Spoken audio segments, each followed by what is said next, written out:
Hi, for our second episode of the Be History series, we're going to talk about the first Tudor monarch, Henry VII. So Anna, what would you say that Henry VII's rule was to consolidate the monarchy? Yes, absolutely. I mean, Henry VII, of course, was a usurper. So he'd come from Brittany to defeat Richard III, ultimately in battle at the Battle of Bosworth, and to claim the throne. So the odds were, first of all, very much against him. He was coming from abroad. He had no experience of English government. He was, very much an outsider.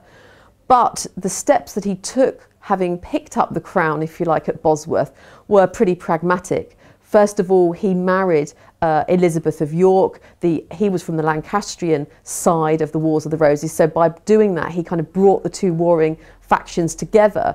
And of course, then crucially, he managed to have an heir, of course, Prince Arthur. He then had another son, Henry, and he had, that all-important heir and a spare. So it looked like, the future was secure. However, Henry was in many ways quite a rapacious, quite a ruthless monarch in many ways. And in order to try and impose himself on the monarchy, he would put all kinds of noble figures under sort of financial penalties in case they misbehaved and proved disloyal, which created all kind of resentment.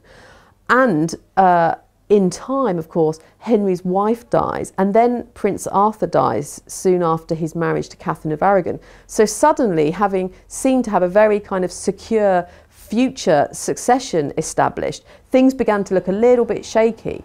And of course, the Spanish alliance, which was crucial to the kind of recognition of Henry VII as a monarch. He was a usurper, so he needed to be sort of seen abroad as the proper English monarch. And so there was a crucial alliance with Spain, which in a way underpins the Tudor monarchy right through to the Spanish Armada. And of course that was in doubt as soon as Prince Arthur died, because of course he'd married Catherine of Aragon. So of course we know what happened. Ultimately, Henry steps into the breach, Prince Henry, soon to be Henry VIII, and he marries Catherine of Aragon. So yes, Henry VII consolidated the monarchy, but it wasn't an entirely smooth ride, and there was, but by his kind of ruthless actions, and then by the death of his wife and then Arthur, things were a little bit shakier than perhaps, the Tudor propagandists would have it.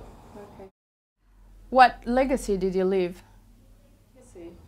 Well, the legacy, of course, was Henry VIII. He also began to we see the sort of consolidation of the court, rather than the monarchs moving around without a sort of fixed court and just with a sort of entourage. We begin to see the consolidation of the court as a sort of centre of power and magnificence. We begin to see, for example, a book called the Royal Book was started to kind of put together and formalised, which was a book all about the sort of ceremonies that should take place at court around things like royal births and deaths and the preparation of the royal bed, all these very important things. So we begin to see a sort of organisation, a kind of procedures, if you like, set out. And of course that is by virtue of the fact that we have this end to the Civil War period, and sort of gradually the monarch can finally kind of, find their feet and begin to establish and assert their power over the people again.